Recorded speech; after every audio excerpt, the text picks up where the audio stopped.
Anti ശോഭയെ വിളിക്കും. എന്തിനാ? എന്നോടൊപ്പം വരുന്ന ലഞ്ച് കഴിക്കട്ടെ. അതിനെന്താ? അവള് വരുമെന്ന് എനിക്ക് തോന്നുന്നില്ല.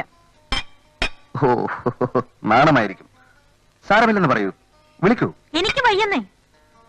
എന്നാൽ ഞാൻ ചെന്ന് വിളിക്കാം. വേണ്ട, അവൾക്ക് വിശക്കുമ്പോ അവൾ തന്നെത്താൻ എടുത്ത് കഴിച്ചോളൂ. അല്ല, ഈ ടേബിൾ മാനേഴ്സ് ഒക്കെ ശോഭ ശീലിച്ചിട്ടുണ്ടോ എന്ന് എനിക്കൊന്ന് അറിയണം. ഇല്ലെങ്കിൽ ഞാൻ പഠിപ്പിച്ചു കൊടുക്കാം. അത് അവള് പിന്നെ പഠിച്ചോളൂ. ഉവ്വ്, കല്യാണം കഴിഞ്ഞാൽ ഞാൻ എല്ലാ ശോഭയെ പഠിപ്പിക്കും. ഇന്ത്യൻ മിത്തോളജിയിൽ പറയുന്നത്, ഒരു നല്ല ഭാര്യ എന്നാൽ സ്നേഹം കൊണ്ട് അമ്മയെപ്പോലെ, പരിചരണത്തിൽ ദാസിയെപ്പോലെ, കിടപ്പറയിൽ വേശ്യയെപ്പോലെ. ഇയാൾ ഇവിടെ ഇരുന്ന് തോന്നിവാസം പറയരുത്. തോന്നിയാസമല്ല, ഇന്ത്യൻ മിത്തോളജി. പണ്ണാങ്കട്ട. Indian mythology. വരൂ. ഞാനില്ല.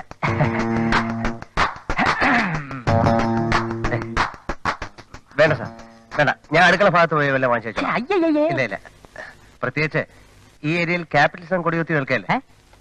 ക്യാപിറ്റലിസം അല്ല, ഉച്ചക്കിറുക്ക. പക്ഷെ ഈ സർദാർ കൃഷ്ണക്കുറുപ്പിന് കിറുക്ക് വന്ന ചെലവനൊക്കെ ഇവിടെ ഇറും. അങ്കിൾ, ഈ തൊഴിലാളി എന്തിനും ഇങ്ങോട്ട് കെട്ടിയെടുത്തു? കെട്ടിയെടുക്ക എന്റെ രൂപ ഉപ്പിയാക്ക. എടോ, ഇതും ഒരു മനുഷ്യജീവിയാണ്. പണമില്ലായിരിക്കാം, പഠിപ്പില്ലായിരിക്കാം, എന്നാലും ഞങ്ങൾക്ക് ഈ കൊച്ചിനെ അങ്ങ് ഇഷ്ടമായി. ശംഭു ഓടല്ലേ, പോരു ചക്കരെ.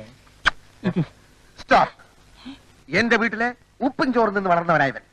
നിങ്ങളെയൊക്കെ റെസ്പെക്ട് ചെയ്യണമെന്ന് ഞാനാണ് ഇവനെ അഡ്വൈസ് ചെയ്തത്. ഓ, ധവാൻ സാറിന്റെ അഡ്വൈസ് ഇല്ലായിരുന്നെങ്കിൽ ഞാൻ അങ്ങ് ചീത്ത. ശംഭു ഔട്ട് ഹൗസിലേക്ക് പോകൂ. ശംഭു പോവല്ലേ. ശംഭു ഊണ് കഴിക്കാൻ വന്ന ഇവിടെ ഇരിക്കും ഞാൻ. അങ്കിൾ, എനിക്കിതൊന്നും ഇഷ്ടപ്പെടുന്നില്ല. ഞങ്ങൾക്കും.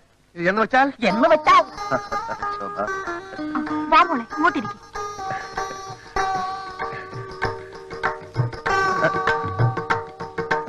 എഴുന്നേക്ക്.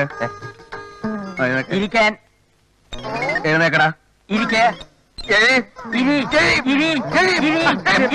പറ്റൂല, ഞാൻ വിടൂല. ഇരി. തനിക്ക് ജോലി വേണോ അതോ ഊണ് വേണോ? ഉണ്ണാനല്ലേ സാർ ജോലി. ഇരി. ഇപ്പൊ എഴുന്നേറ്റാൽ ഭാവിയിൽ നിനക്കുണ്ണാം. ഞാനാ പറയുന്നത് ഇരിക്കാൻ. എനിക്ക് ഭാവിയിൽ ഉണ്ണണം. വാ കീറിയ ദൈവം അതിനുള്ള വകയും തരും. ഇരി.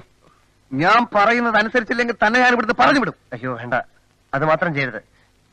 ഈ ഒരു പ്രത്യേക സാഹചര്യത്തിൽ ഇപ്പൊ ഞാൻ ഇവിടുന്ന് എങ്ങനെ പോകും? ഇരി, ഇരി, ഇരി. വേണ്ട വേണ്ട, ഈ ഊണ് ഇവിടെ ഇരുന്നോട്ടെ. സമയമാകുമ്പോ ഞാൻ വന്നുണ്ടോ.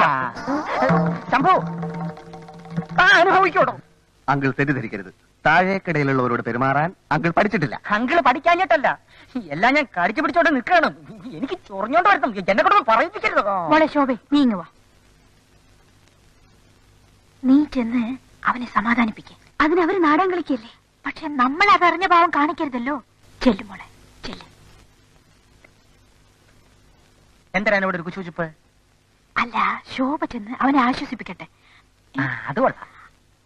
അവളുടെ മര്യാദയും വിനയവും സ്നേഹവും ഒക്കെ അവനറിയട്ടെന്ന്. അതും കൊള്ളാം. ആന്റി, ശോഭയെ വിളിക്കൂ. എന്നിട്ട് എനിക്ക് വിളമ്പി തരാൻ പറയൂ. ജയിച്ചു പോടേ.